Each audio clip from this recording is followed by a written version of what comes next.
Bonjour, merci. Merci aux organisateurs de m'avoir invité pour vous permettre de présenter ce sujet qui me tient particulièrement à cœur.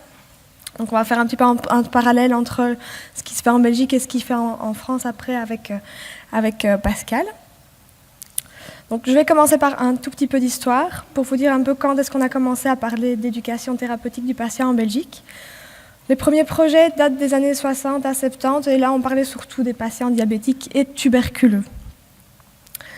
On note que dans les années 80, on a quand même créé un centre d'éducation aux patients. Il est toujours actif et propose certaines formations, si ça intéresse certains d'entre vous. Et à cette époque, on crée aussi des comités interhospitaliers d'éducation aux patients et il y a normalement dans les hôpitaux des présences de coordinateurs en éducation du patient. Depuis 2 ans que je fais de l'éducation, je n'en ai pas encore rencontré, donc je ne sais pas si c'est toujours d'actualité. Petite page géopolitique pour vous dire pourquoi l'éducation thérapeutique du patient est un petit peu au ralenti pour le moment. Et c'est surtout pour nos amis français. Donc la Belgique, dans les années 80, est devenue un État fédéral avec 3 communautés linguistiques et 3 régions géographiques, avec chacune leurs compétences et leur financement bien propre. Et l'éducation thérapeutique étant un tout petit peu un hybride, plus personne finalement n'avait le rôle de le gérer ou de le financer, et donc les financements sont tombés un petit peu à plat. Il y a eu en 1997 une réorganisation complète qui a stoppé l'évolution de cette pratique. On a vraiment diminué les apports financiers de l'ETP. Il n'y a pas eu de politique globale ni de reconnaissance légale de cette pratique dans les hôpitaux. Et les campagnes jusqu'ici se sont souvent limitées à de la promotion pour la santé et de la prévention primaire. On note quand même quelques avancées. Donc le facteur 11 du résumé infirmier minimum qui définit l'ETP comme des tâches infirmières et de l'équipe soignante. Donc ce n'est pas que les infirmiers, mais aussi les médecins, les diététiciens, les psychologues et tous ceux qui peuvent entrer en contact avec le patient. Et il y a aussi la création d'une association infirmière en éducation du patient qui, elle, par contre, est tombée dans la désuétude depuis 2008. Je n'ai pas eu de contact avec eux, je ne sais pas si c'est toujours d'actualité. Et il y a eu quelques travaux de recherche, très peu, mais qui montrent que l'éducation du patient est souvent présente dans les hôpitaux. Malgré des ressources souvent limitées, les gens arrivent quand même à mettre en place 2-3 petites choses.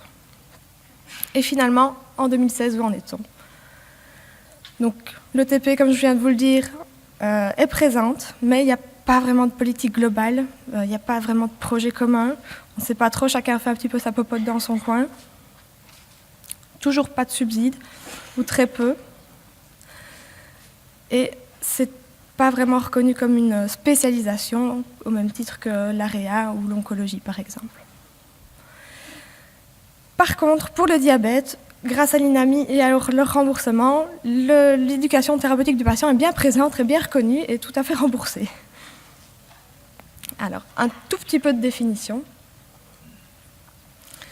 Donc, selon l'OMS, l'éducation thérapeutique vise à aider les patients à acquérir ou à maintenir les compétences dont ils ont besoin pour gérer au mieux la vie avec une maladie chronique. Donc l'éducation thérapeutique du patient, pour moi, s'inscrit pleinement dans la transplantation, vu que les patients, même greffés, restent des patients chroniques. L'ETP s'entend comme un processus de renforcement des capacités du malade et ou de son entourage à prendre en charge l'affection qui le touche. Elle vise à rendre le malade plus autonome par l'appropriation de savoirs et de compétences afin qu'il devienne l'acteur de son changement de comportement tout au long du projet de soins avec l'objectif de disposer pour lui d'une qualité de vie acceptable. Qu'est-ce qu'on attend comme bénéfice pour les patients avec une pratique d'éducation thérapeutique? On attend à ce qu'il améliore ses connaissances, qu'il développe un raisonnement, qu'il sache résoudre des problèmes simples à domicile, qu'il développe des compétences d'auto-soin. Grâce à ses capacités de raisonnement et d'auto-soin, évidemment, on espère qu'il va améliorer son état clinique en limitant les complications. On espère une amélioration de la compliance, donc de l'adhérence au traitement. Une baisse du taux de réhospitalisation précoce, et ça, je pense que ça peut être bénéfique pour tous. Une réduction des facteurs de risque et une amélioration de sa qualité de vie. Mais l'éducation thérapeutique a aussi des limites. Alors, ce n'est pas la solution à tous les problèmes. Donc, ça, il faut bien se dire qu'il y a certaines choses que l'éducation thérapeutique ne peut pas prendre en charge. C'est une stratégie qui doit être complémentaire à notre pratique de soins. Elle doit rester en accord avec le désir du patient. C'est parfois difficile de se dire qu'un patient n'a pas envie de se soigner, ou en tout cas, ce n'est pas sa priorité à ce moment-là, mais il faut l'accepter. Et ça demande pour les soignants de se remettre en question. Et tous les patients, malheureusement, ne sont pas réceptifs à ce genre d'éducation. Il y en a qui sont très réfractaires, et je pense qu'à ce moment-là, il faut dire, tant pis. Alors, qu'est-ce qu'on fait concrètement au CHU de Liège dans l'éducation thérapeutique? Donc, principalement ici dans le service de transplantation rénale. Donc, depuis 3 ans, il y a la présence d'une infirmière relais en transplantation rénale. Sur le papier, on m'a accordé un mi-temps. Je vous assure que ça n'est pas du tout ça. L'autre moitié du temps, je suis à l'hôpital, mais je reste tout à fait disponible pour les patients, même si je n'occupe pas cette fonction-là. On a créé une consultation infirmière pour les patients. Donc, on dispose d'un box 2 fois par semaine, avec des plages de consultation d'une demi-heure. On a créé tout un carnet d'informations et de liaisons qu'on remet à chaque patient une fois qu'ils sont greffés, avec toutes les infos qu'on va donner durant l'hospitalisation, que ce soit les médicaments, les rendez-vous, ceux qui doivent faire attention à la maison. Et on a mis en place un petit programme éducatif qu'on essaye d'améliorer chaque fois. Alors, voilà un petit peu comment est-ce qu'on prend en charge les patients durant leur hospitalisation, qui dure entre 8 et 10 jours. On laisse passer bien sûr la phase un peu critique quand ils sont à l'USPA, parce que ce n'est pas vraiment le moment d'aller les embêter avec ça. Et puis, une fois qu'ils sont remontés dans le service de chirurgie abdominale, on commence à aller les voir. On commence par élaborer avec le patient le diagnostic éducatif. Je vous expliquerai après ce que c'est. Ensuite, on voit avec lui les consignes d'hygiène et de précaution à la maison. On lui explique comment vont se passer les consultations de suivi. Il y en a quand même énormément après la greffe. On lui explique ses nouveaux médicaments. Et avant de sortir, on fait un récapitulatif avec lui. Alors, le diagnostic éducatif, qu'est-ce que c'est? C'est un entretien avec le patient. C'est la première approche qu'on a avec lui. C'est un entretien libre. Ça nous permet de faire connaissance. Et puis, on aborde certains thèmes avec lui qui nous permettent de répondre aux questions suivantes. Qui c'est finalement? Bonjour monsieur. Ça permet de lui demander qui il est et pas vous êtes venu pourquoi, pour quelle maladie. Et ça, souvent, ça leur fait plaisir de parler plutôt d'eux, de ce qu'ils font dans la vie, ce qu'ils ont comme hobby, s'ils ont des enfants, plutôt que de dire oui, je suis là pour une greffe et parce que j'ai un problème de rein. Ça leur fait toujours du bien. Mais on leur demande quand même ce qu'ils ont et quelle représentation ils ont de leur maladie. Ça permet aussi parfois de répondre à certaines questions. On se rend compte que les gens ont malgré qu'ils ont été dialysés, malgré qu'ils sont greffés, ont des représentations qui restent toujours erronées. Et on leur demande aussi quels sont leurs projets de vie et leurs priorités à l'instant.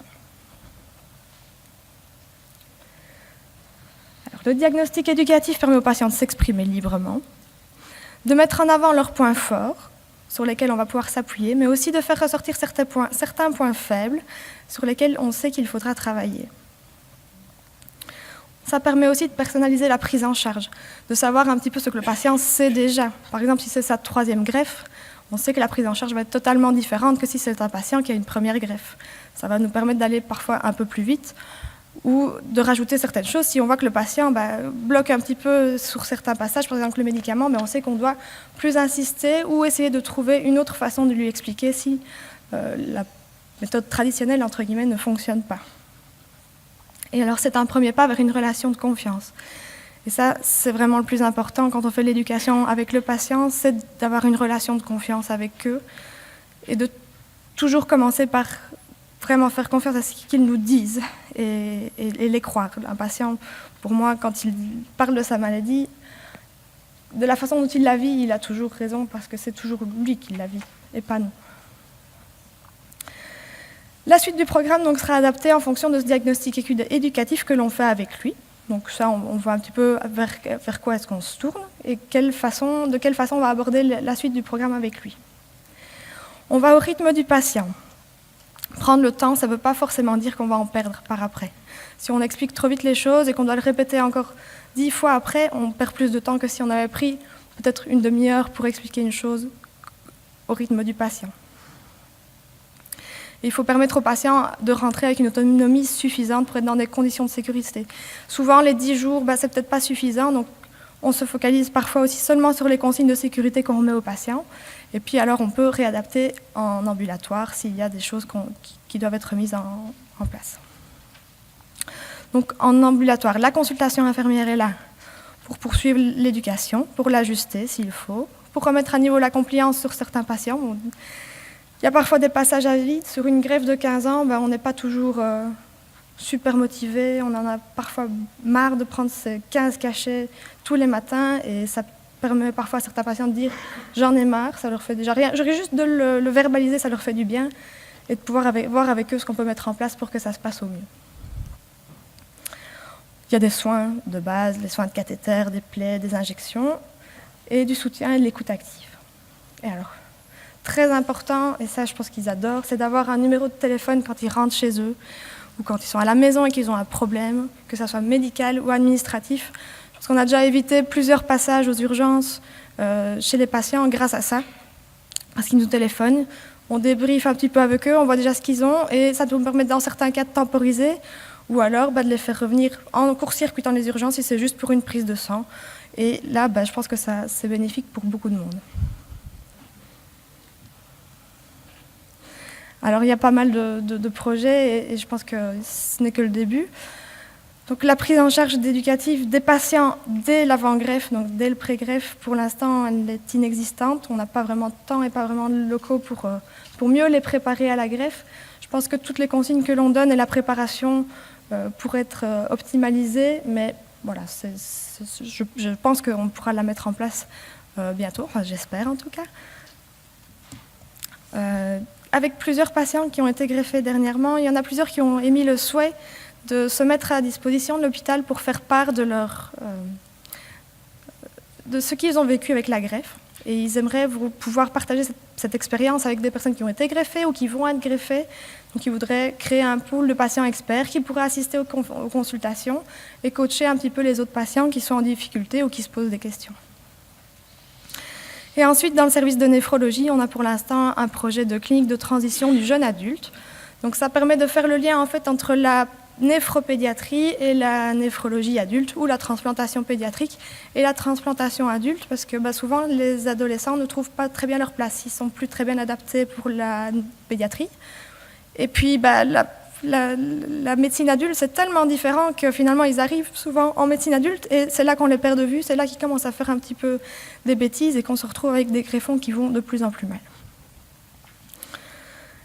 Je conclurai en disant qu'il manque un petit peu de politique commune d'éducation en Belgique et dans les hôpitaux, que cette spécialisation mériterait d'être reconnue et d'être peut-être plus présente dans les études infirmières, que c'est une pratique bénéfique pour le patient, pour le soignant et pour l'hôpital, ainsi que je pense pour la société, parce que même si c'est vrai qu'elle ne rapporte pas d'argent, on ne facture pas de consultation, on ne rapporte pas des sous comme ça directement à l'hôpital, mais pour les bénéfices secondaires qu'ils apportent, je pense que c'est très important, surtout avec les mesures que l'on fait maintenant où on essaye de remettre les patients le plus vite possible à la maison.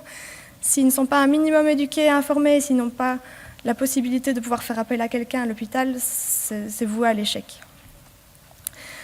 Alors il y a toujours ce manque de moyens, mais je pense que les mentalités sont en train de changer, donc j'ai bon espoir. Et je finirai en vous invitant au 24e meeting annuel de la Société belge de transplantation qui aura lieu le 16 et le 17 mars 2017. Et il y a également un symposium infirmier le 16 mars. Alors, le lieu sera beaucoup plus facile d'accès en train, donc ce sera à la Bibliothèque royale de Belgique qui est juste à côté de la gare centrale. Voilà.